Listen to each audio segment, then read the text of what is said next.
Hello guys, আজকে একটু রান্না করছি সয়াবিন আলু আর চিকেন বানাবো।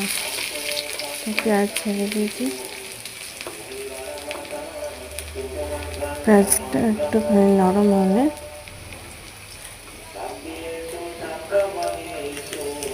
সয়াবিন আলু ঢেলে ভেজে নেব একটু লাল লাল করে।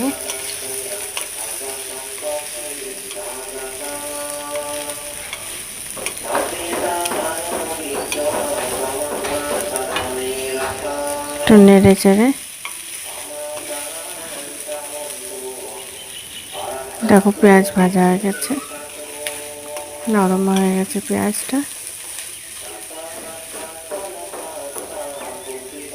একটু নেড়ে নিলাম, নেড়ে একটুখানি 2 মিনিট মতো ঢাকা দিয়ে দেবো। ঢাকাটা একটু ছোট হয়ে গেছে, কিছু মনে করো না বন্ধুরা। দেখো আবার ঢাকনাটা তুলে একটু নেড়ে চেড়ে দেখাই। দেখো একটু লাল লাল হয়ে গেছে, ব্রাউনিশ হয়ে গেছে। তো এটা আমার ভাজা হয়ে গেল, আলু সয়াবিন ভাজা হয়ে গেল।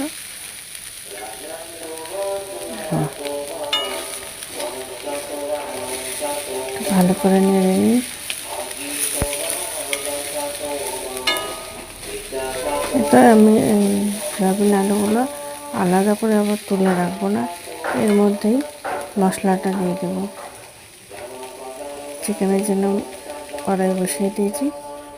দেখো চিকেন ধুয়ে রেখেছি।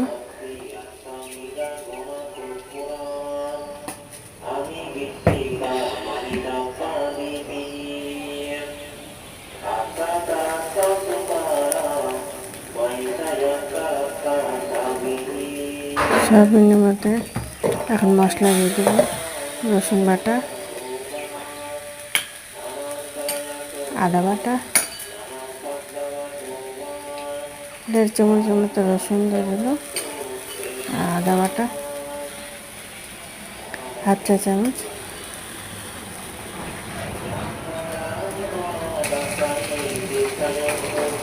গুঁড়ো লঙ্কা, হলুদ গুঁড়ো,